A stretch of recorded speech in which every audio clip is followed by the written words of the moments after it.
Buenas noches. Buenas noches. Antes que nada, me da mucho gusto, de verdad, que el padre Miguel Agustín me haya invitado a compartir esta pequeña conferencia. Fue parte de lo que me invitó el padre Rolando Caballero dentro de unos momentos de la Asamblea de Zona de Pastoral, ahora en noviembre del año pasado. Y pues en el fondo yo tengo gran aprecio a esta parroquia, sí, puesto que podría decir que fue aquí donde tuve mi encuentro personal con el Señor Jesús, cuando participé del movimiento de la renovación carismática hace 25 años. Aquí en este lugar, cuando un muchacho de la preparatoria me habló de Jesús de una manera diferente. Entonces conocí una renovación que hace 25 años se reunía una asamblea de jóvenes grandísima, cerca de 500 jóvenes, nos reuníamos en la catedral los sábados, y a través de la experiencia de la renovación carismática afianzó lo que ya en mi casa, a través de mi mamá, la catequista, gran devota de la Virgen María, ya nos estaba sembrando. Era cuestión nada más de que abramos el corazón de lo que, a través de la oración de intercesión de las mamás y de los papás, que es muy poderoso. Entonces mi fe no la atribuyo a la experiencia de la renovación, sino la atribuyo a la experiencia de la vida de familia, porque la fe se mama, como dicen por aquellos rumbos del lengua. Entonces es algo que se va gestando en nuestra casa. En la medida que tenemos papás que creen, que viven, que oran, es cuando nosotros empezamos los jóvenes a darnos cuenta de que esto no es solamente para viejitas. Fue la primera experiencia. Mi parroquia es la Divina Providencia, la parroquia de la colonia campestre, donde ahí sigo participando, trabajando con la pastoral, bueno, con las catequistas. En mi parroquia trabajo con el equipo de catequesis infantil, pero yo estoy con los papás y padrinos de los niños de primera comunión. Cada 15 días le damos pláticas de catequesis carismática a todos los papás, a los que quieren ser padrinos, de los niños para primera comunión y confirmación durante el ciclo, los niños con las catequistas, y ahí me tocan los papás. Porque ellos son los principales, incluso, responsables de la educación de la fe. No es la catequista, ni el sacerdote, ni las religiosas que colaboran.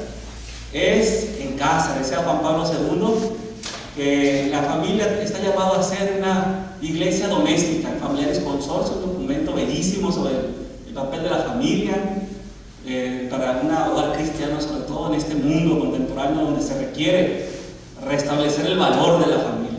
Entonces fue una plática que en el fondo, cuando el padre Rolando Caballero me invitó, me temblaron las rodillas, se lo confieso aquí en confianza, de que, pero como en la asamblea donde está el señor obispo y más de 100 sacerdotes y los coordinadores de consejos parroquiales, religiosas, seminaristas, como que impone siempre la presencia de tantas celebridades, tantas autoridades de nuestra iglesia diocesana. Y le dice el padre, no, padre, si quiere le doy el PowerPoint, ¿verdad? Y usted lo presenta. No, quiero que tú pases, que tú vayas, le decía el padre Rolando, y que lo transmitas con fervor, con fuerza, con pasión. Y entonces me sentí un compromiso doble todavía, porque sí necesitamos que nuestra iglesia, nuestra vida, sobre todo de fe personal, comunitaria, parroquial, meter este elemento, el fervor, para entender a fondo lo que Dios va mostrando a través de nuestra iglesia católica. Entonces, lo que le voy a presentar es íntegro, lo que presenté en la Asamblea de Zona de Pastoral. Le hice nada más, le adicioné unas cuantas cosas, pocas cosas, basado en lo que pasó, en la información posterior a la Asamblea de Pastoral, y que se ha publicado incluso en el boletín, en el periódico El Peregrino de este mes de enero, que son como los ecos de la Asamblea de Pastoral. Y por otro lado, agregué también, ustedes saben que en octubre, ahora que iniciamos el año de la fe, hubo el sínodo de los obispos, ¿verdad? ¿Se acuerdan del sínodo de los obispos en octubre? Y por primera vez en la historia de la Iglesia Católica, las conclusiones, las propuestas que salen del sínodo, 58 propuestas, salieron a la luz pública. Antes no sucedía eso, ni durante incluso el magisterio de Juan Pablo II jamás sucedió esto. Es algo histórico, que como iglesia, lo que lo vimos nos quedamos impactados. Apenas a finales de noviembre salió la traducción al español de las 58 propuestas, conclusiones del sínodo presentados al Santo Padre, donde de ahí se va a trabajar precisamente lo que ya después conocemos como el documento, la exhortación apostólica postsinodal. Ya saben que el sínodo tiene todo un proceso, desde un instrumento de trabajo, ¿sí? Hasta lo que es, bueno, primero la alineamiento, el instrumento de trabajo, con trabaja en el sínodo, y al final las conclusiones salen en la que es las propuestas. Y ya después sale el documento que el Papa, ¿verdad?, a nombre de toda la Iglesia, los obispos, saca ese documento que normalmente dura hasta 2 años, 3 años, muchas veces en salir ese documento, y lo estamos esperando ansiosamente. Antes de este sínodo, pues tuvimos el otro, el anterior, sobre la palabra de Dios, ¿se acuerdan? La palabra de Dios en la vida y misión de la Iglesia, un documento que se llamaba Verbum Domini, bellísimo documento sobre el papel de la palabra de Dios en la vida, en la misión de la Iglesia. Y antes de ese sínodo, el otro fue sobre la Eucaristía, que yo recuerdo, incluso ustedes aquí en la parroquia fueron de las pocas parroquias que presentó, e incluso Padre Miguel Agustín me invitó a presentar aquel documento, Sacramentum Caritatis, ¿sí?, que fue una exhortación apostólica también post-sinodal sobre la Eucaristía, la vida y misión de la Iglesia, el centro y culmen de la vida y misión de la Iglesia.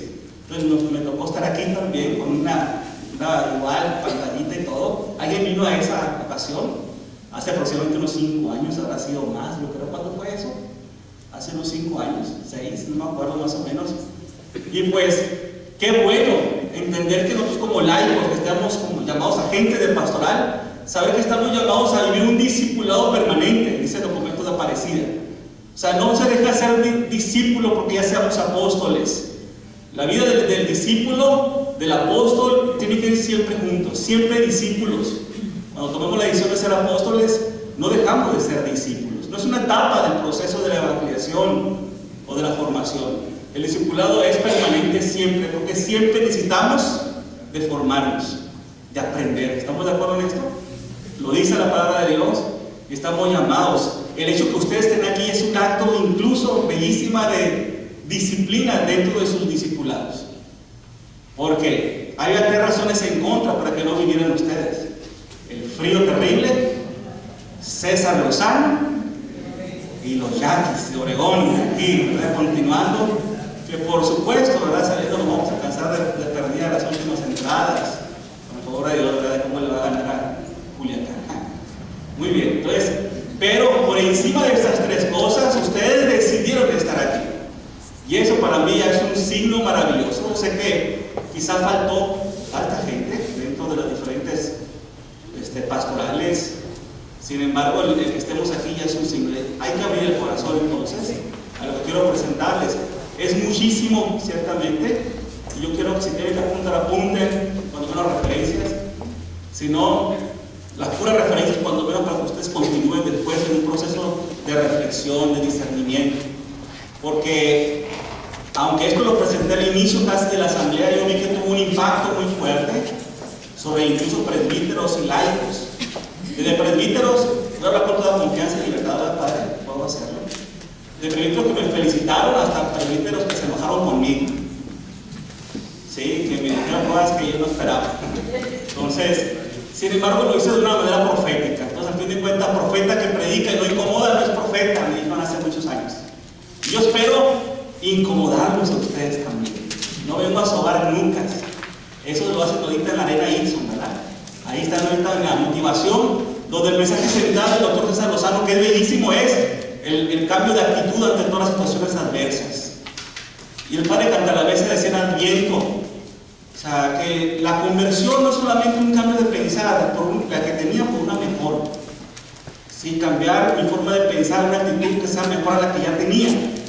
Romanos 12:1 habla que el cambio de mentalidad, de forma de pensar, se refiere a que no solamente es bueno tener actitudes positivas, sino tener actitudes, pensamientos según el pensamiento de Dios. Cambio mi forma de pensar por la forma de pensar de Dios. Esa es la verdadera conversión de forma de pensar.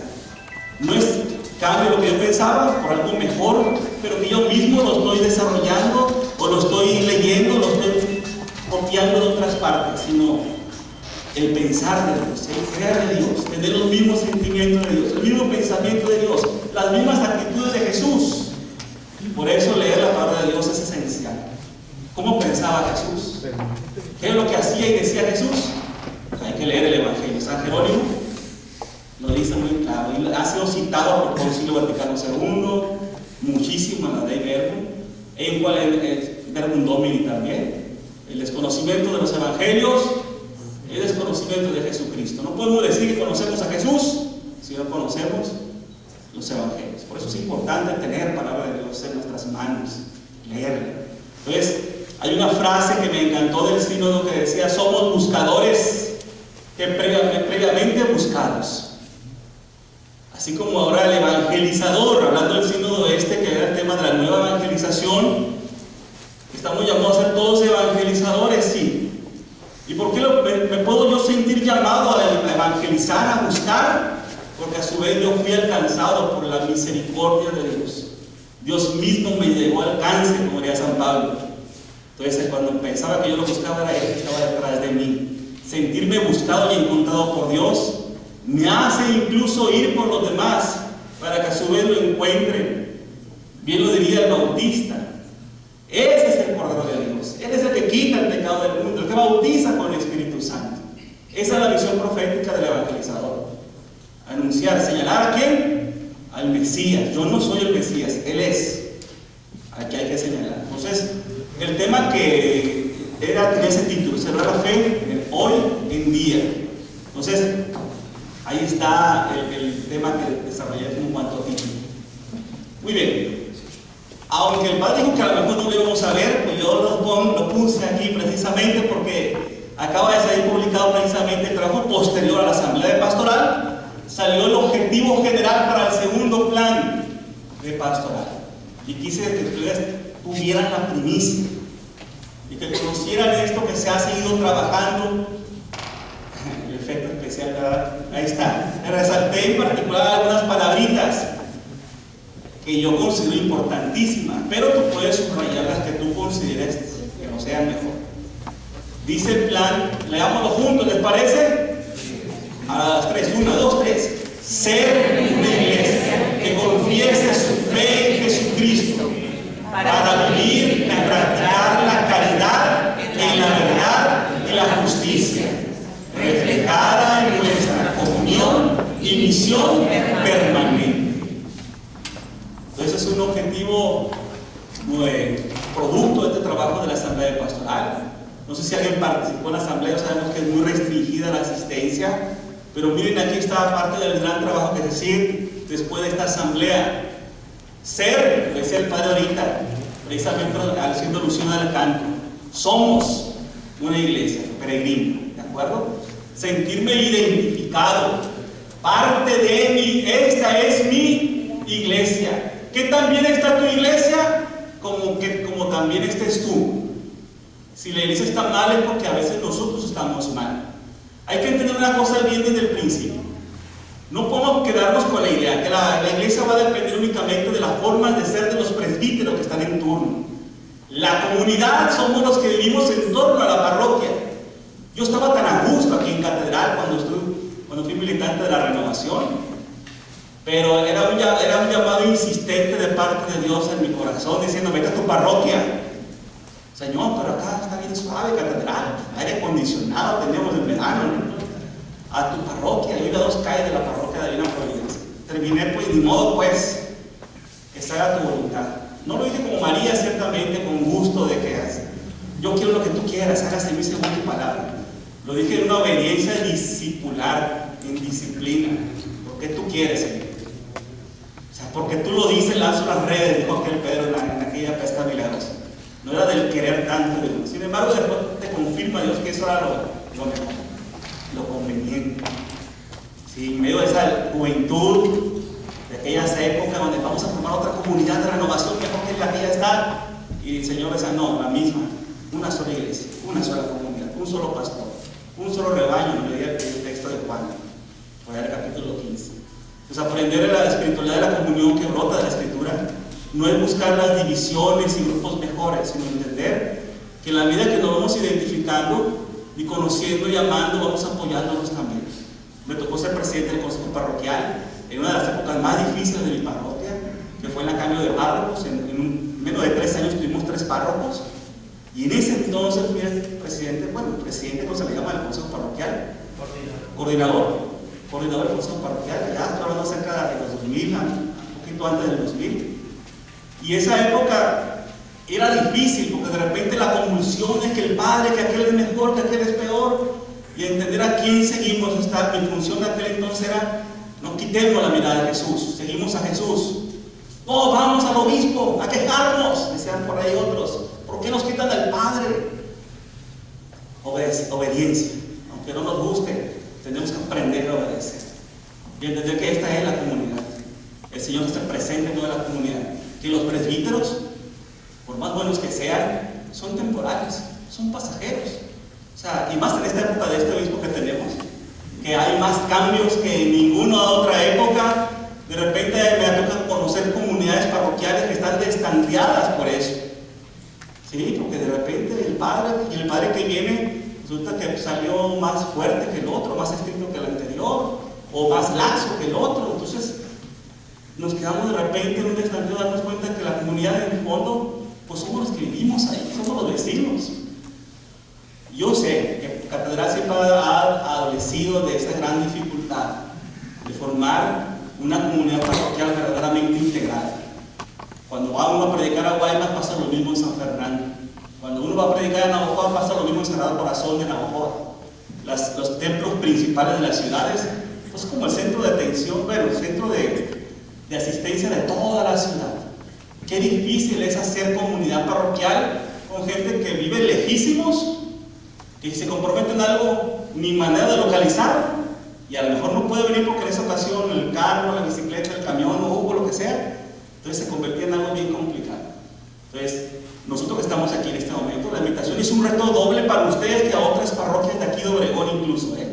El ser una iglesia que confía su fe en Jesucristo. Fíjense cómo la parte final, que tiene que ser reflejada en la comunión y misión permanente. El tema de la comunión ciertamente tiene que ser una actitud y una decisión personal. El compromiso de asistir, de venir, de comprometernos, de estar. Esté quien esté presidiendo incluso la comunidad, el sacerdote que esté celebrando, el que esté presidiendo como párroco, como vicario. Entendemos que al fin de cuentas, detrás de todo esto es al Señor Jesús, a quien seguimos y a quien servimos. Amén. Una manera de estar de acuerdo. Y esto es necesario, tomar esta actitud, diría César Lozano, ¿verdad? La actitud que nos beneficia, romper con toda actitud negativa que nos va a manejar divisiones dentro de los grupos que no son necesarias. Ya no estamos en tiempo de esto. Para que el mundo pueda creer, tiene que haber unidad. Ya no más revanchismos. ¿Qué problema es? En mi parroquia lo vi muchísimos años. Cuando de repente un movimiento, un grupo pone a un líder neófito, a un líder nuevo, de gran conversión, entre comillas, pero que no tiene la formación suficiente de la madurez en su mismo movimiento, y lo único que hace, en vez de unir, empieza a desparramar. Y más cuando viven en situaciones de pecado permanente, o sea, temas que son muy delicados y que no puedo hablar de eso, ¿verdad? Sin embargo, te das cuenta que lo único que hacen es generar división y división sin querer, porque nosotros somos el mejor grupo. Aquí sí Dios se muestra su voluntad. Era curioso ver ese tipo de comentarios en las asambleas parroquiales, que únicamente entristecían y dividían la comunidad. Ya no estamos en tiempos de eso. Es tiempo de unir, es tiempo de tener esta espiritualidad de comunión. Lo desarrolla el documento Aparecida como una espiritualidad, no como una actitud, no como una estrategia, sino como una espiritualidad. Entonces, ¿qué les parece el objetivo, estimados hermanos? ¿Sí? Usted pueda reflexionar, que confiese su fe en Jesucristo, ser una iglesia que confiese su fe en Jesucristo. Y de ahí tenemos para reflexionar qué significará eso, qué implica eso en mi vida, en la vida parroquial, en la vida del apostolado, del ministerio, de la pastoral, del movimiento. Que confesar la fe en Jesús para vivir y practicar la caridad. Ahorita vamos a hablar más adelante de eso. Bueno, en fin, voy a brincar a los que siguen. Pues todos estamos llamados, estamos en el año de la fe, llamados en el año de la fe a la puerta de la fe, a cruzar ese umbral, haciendo la vida en nosotros. Entonces, no voy a leer todo eso, simplemente lo voy a mencionar, algo que ya lo hemos escuchado muchas veces, una fe que está llamado que podemos profesar en el credo, por ejemplo. Un documento de Porta Fidei, que es la carta que el Papa Benedicto nos anunciaba. Desde el 11 de octubre que nos salió esa carta, desde el 2011, nos decía esta invitación en el año de la fe a ir profundizando, a ir conociendo más a fondo el tema. En el aniversario del Concilio Vaticano II, 50 años, el jubileo del Concilio Vaticano II, y en el 20º aniversario, 20 años del Catecismo de la Iglesia Católica, junto con la Escritura, los libros esenciales para este año de la fe. Yo espero que todos tengamos ya a estas alturas del año de la fe estos dos libros, aparte de la Escritura. Levanten la mano, ¿quién tiene el Catecismo de la Iglesia Católica?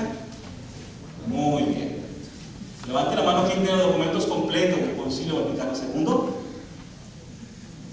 Muy poquitos, cada menos todavía. Entonces es necesario, hermanos queridos, porque incluso el estudio en comunidad de estos libros está dentro ahora de las posibilidades de alcanzar una indulgencia plenaria cuando se hace en comunidad, con los requisitos que conlleva.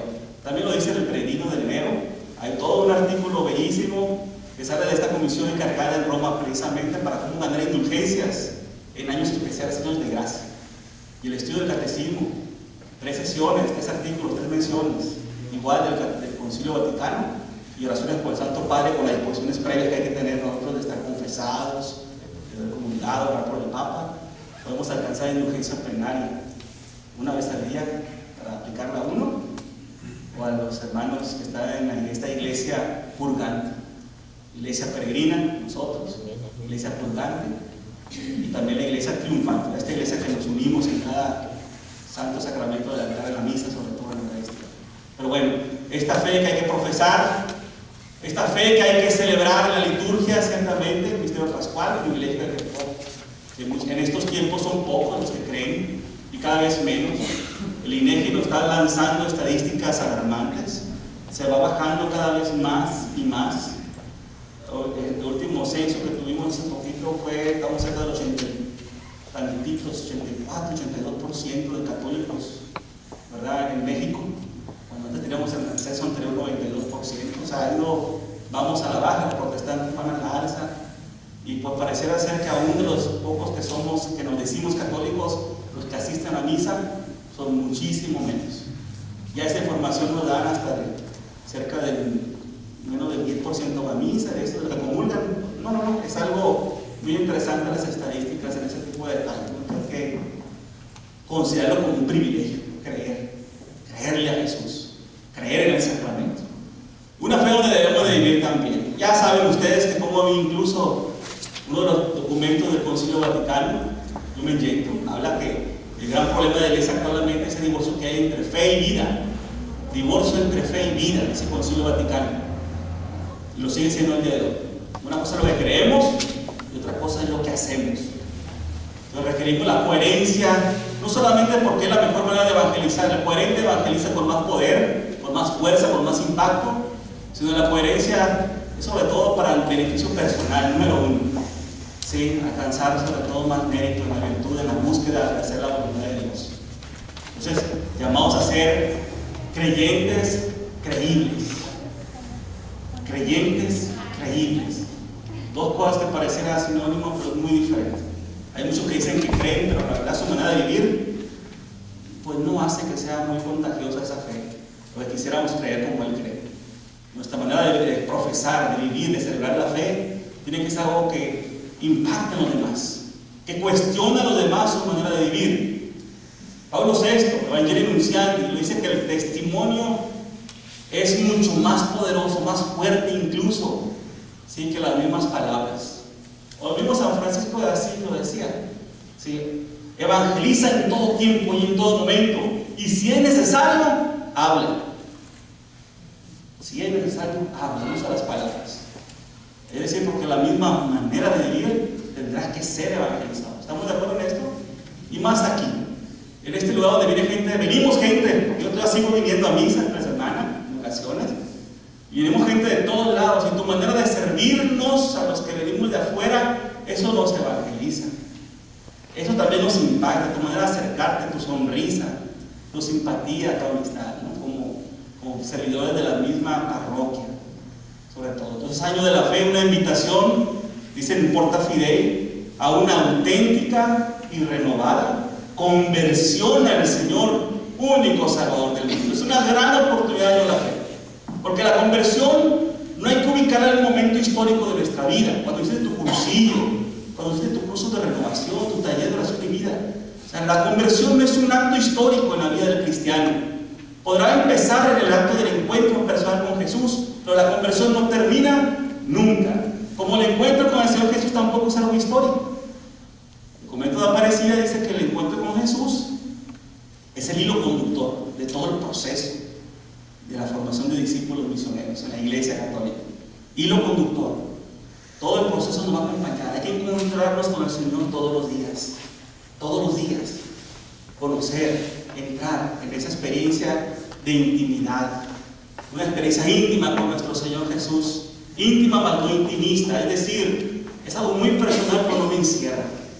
Aquellos grupos, movimientos, grupos de oración que de repente se encierran en sí mismos. Hay una experiencia maravillosa, pero aquí no digas nada más que estamos aquí. Eso es peligroso, es un problema tremendo, porque la fe no puede vivirse en un aislado, menos en estas épocas, donde el mundo está urgiendo la necesidad de gente que hable, que viva conforme a Jesús vivía y hablaba. ¿Estamos de acuerdo, hermanos? ¿Los incomodo con esto que les estoy diciendo, hermanos? Voy a seguir tratando de incomodarlos.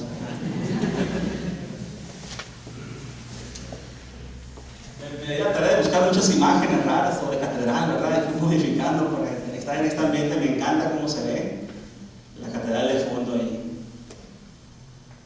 Algo que se ha dicho desde hace algunos años en CELA, lo que es la Conferencia del Episcopado Latinoamericano, y también ya desde Roma, el tema de la conversión pastoral y la conversión personal, llamados todos a la conversión. O sea, no te ofendas si yo te digo que necesitas convertirte, como yo no me ofendo si tú me lo dices a mí, aunque yo tenga el doble de años que tú en los caminos de Dios, no en edad. De todas maneras, todos y cada uno, hasta Juan Pablo II lo decía, también el Papa necesita convertirse, dijo en una catequesis de miércoles. Se me hizo bellísimo cuando habló de conversión. Juan Pablo II en un miércoles, hablando que la conversión es un volvernos hacia Dios, volver hacia Dios. Eso es convertirnos, buscar el rostro de Dios. Es más importante voltear hacia Dios que todo de lo que tenemos que dejar de convertirnos. O sea, del pecado, del resentimiento, de Satanás, de todo lo que podamos estar bien anclados y amarrados. Más importante que eso es hacia dónde voy, el que me puede liberar, el que me puede transformar. Esto es conversión, hermanos. Y todo esto tengo que volver hacia Dios. El día que deje de volver a Dios, de voltear, de buscar el rostro de Dios todos los días en mi oración personal y comunitaria litúrgica, ese día corre en riesgo mi conversión, mi fe también. Sale el hombre viejo, mis antiguas programaciones, mis antiguos enredos, mis antiguas cadenas. Solamente Dios libera. Entonces la conversión es necesaria a nivel personal y a nivel comunitario. Por eso no está de más que yo venga a decirte también a ti como comunidad del Sagrado Corazón de Jesús, parroquia, necesitas convertirte. Conviértete, parroquia. Ya es tiempo. Todavía es tiempo. Vamos a escuchar dentro de pocas semanas cuando empecemos en la cuaresma, ahora en febrero. Bien, a un mes. A un mes empezamos en la cuaresma. Y el grito va a ser, todavía es tiempo. Hay que convertirnos, hermanos. Amén. Disculpen la palabrita amén, pero ya saben, son mañas que uno le quedan de la renovación, de repente, ¿verdad? Que todo no logro desintoxicar, no sé. Ahí voy en el proceso también. Esto nos toca a todo lo que hacemos y a todos los que estamos. Para hablar de Dios hay que hablar con Dios, parte de una experiencia personal con Jesucristo. Ahora, celebrar viviendo lo que creemos. Definitivamente el tema lo va a hacer en un texto bíblico, un solo texto bíblico, en la asamblea pastoral. Y es como esta palabra que tiene que iluminarnos, este ser iglesia. Somos iglesia de familia, iglesia peregrina, que vive a la luz de la palabra de Dios, de lo que la misma palabra nos está iluminando. Y el texto es un texto clásico en la Eclesiogénesis, es decir, los orígenes de la iglesia, de cómo vivía la iglesia, por encima de pensar, eso se lo tengo que decir, como si fuera un guarache, antes de espinar. O sea, muchos piensan que este texto bíblico simplemente es una idea utópica de la iglesia perfecta, la tendencia a lo que debe ser, pero aunque nunca se haya llegado. No, tenemos que verlo con unos ojos diferentes. Esta invitación que la palabra de Dios nos hace, nos presenta, de cómo vivía la iglesia primitiva, para que también nosotros busquemos este ideal con la fuerza de la gracia del Espíritu Santo. Es una obra que va en conjunto, disposición, voluntad humana,